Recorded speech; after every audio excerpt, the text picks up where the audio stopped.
Prashant Aswani here, and we're going to go over a tune called Downpour, which is a progression that would be in the middle of a rock ballad.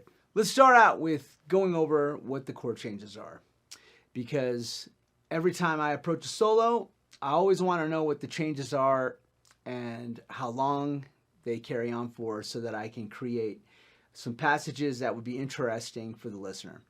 So we have an F major for 2 measures, and then we go to C major for 2 measures. And then we repeat for the progression. Basically the progression happens 2 times and it's F, 2 measures, C, 2 measures, back to F,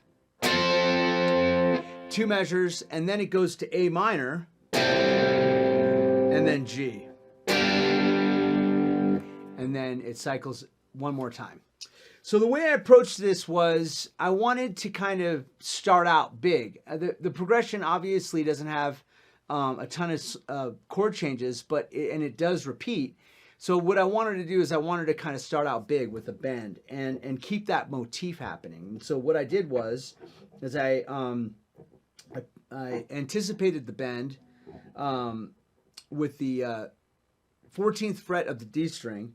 I'm using my 3rd finger here, and then I bend a whole step on the 13th fret up to the 15th fret on the of the B string. So I start by going,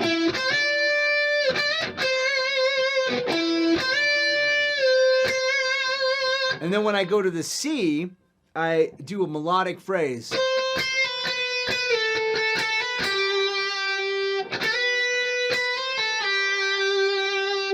And then I repeat that with some different rhythmic changes.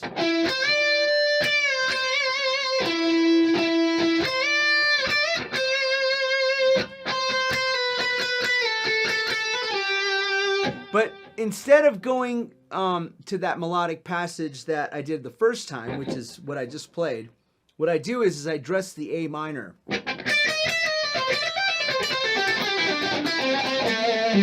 With pentatonic, right? And so, and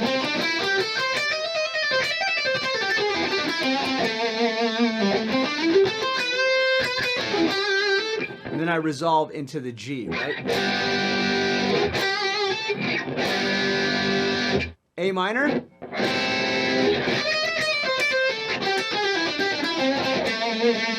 G.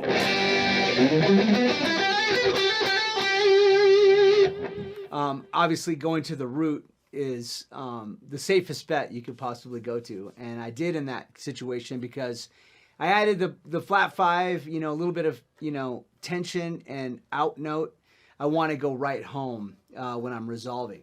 So that is basically how I approached the first 8 measures, including the second ending of the solo. I'm going to kind of paraphrase what I did so that you guys can hear the movement. So it starts out with F, right?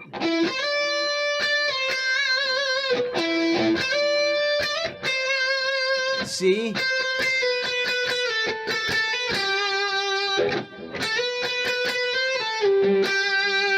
And then it goes back to F.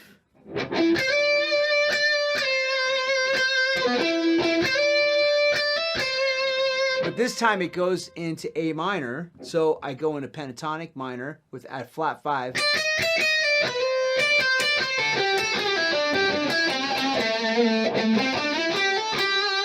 And resolve to the G.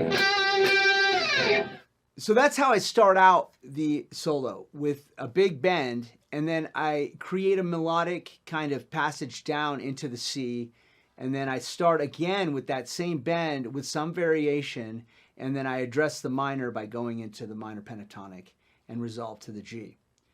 In the next part, we're going to show you the second half of the solo and how we resolve to build to the end.